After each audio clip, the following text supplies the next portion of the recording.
Hello everyone. Question है a block and tackle has to pulley in each block.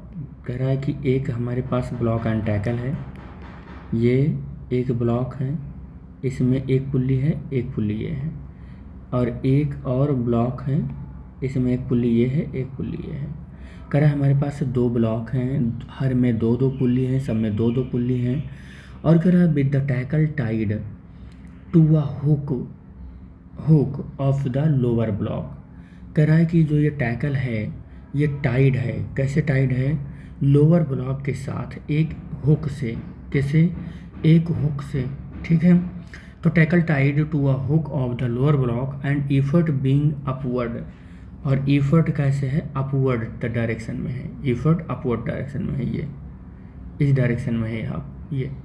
तो अगर मैं इसका यहाँ से डायग्राम ऐसे बनाऊँ, ये अगर ऐसे हुक है और हुक से ऐसे लेकर जाते हैं, और ये इफर्ट का डायरेक्शन अपवर्ड आना चाहिए, ये इफर्ट ये हो गया, और ये हमारा यहाँ से फिक्स है, और ये लोड है, ये लोड है। ठीक है, ये इफर्ट हो गया।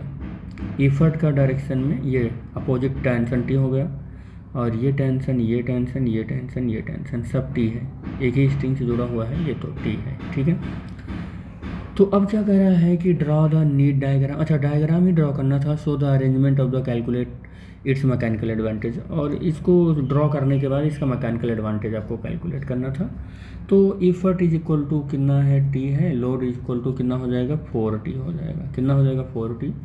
मैकेनिकल एडवांटेज बहुत सिंपली आप कैलकुलेट कर पाएंगे, लोड अपॉन इफर्ट और 4t अपॉन टी, टी से टी कैंसिल हो जाएगा, मैकेनिकल एडवांटेज 4 आ जाएगा।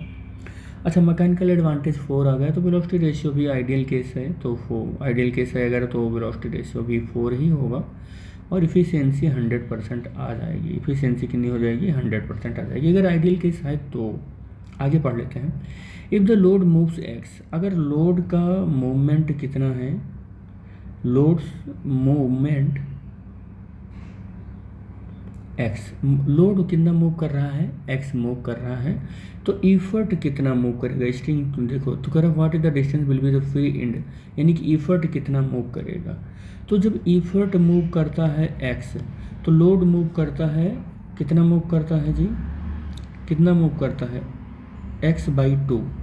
ठीक है, तो अब आप सोच लो कि अगर इसने क्या मूव किया है? लोड ने मूव किया है, लोड ने कितना मूव किया है? x, और इसमें कितने वो हैं, क्या बोलते हैं, ये पुल्ली हैं। अच्छा, एक चीज़ और मैं आपको बता दूं कि जब कभी भी इफर्ट का डायरेक्शन इसमें डाउनवर्ड डायरेक्शन होता है, इफर्ट का डायरेक्शन डाउनवर्ड होता है, ये बात ध्यान रखना।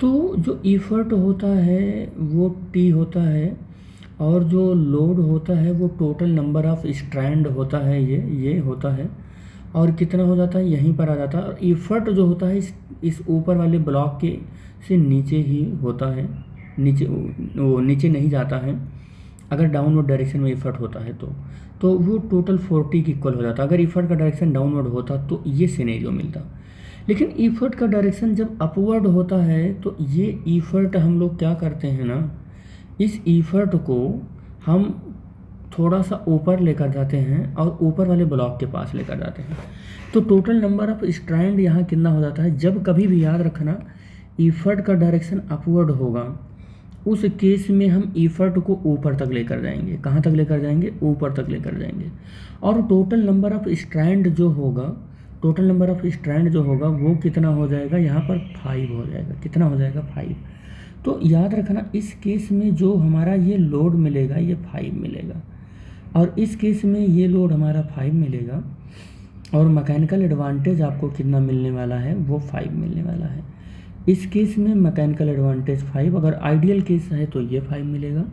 और अब आप देख रहे हो कि लोड अगर x मूव कर रहा है तो इफर्ट 5x मूव करेगा।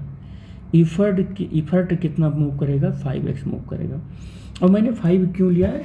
ये 5 जो है याद रखना, यह मैकेनिकल एडवांटेज 5 इसलिए आया है क्योंकि यहाँ टोटल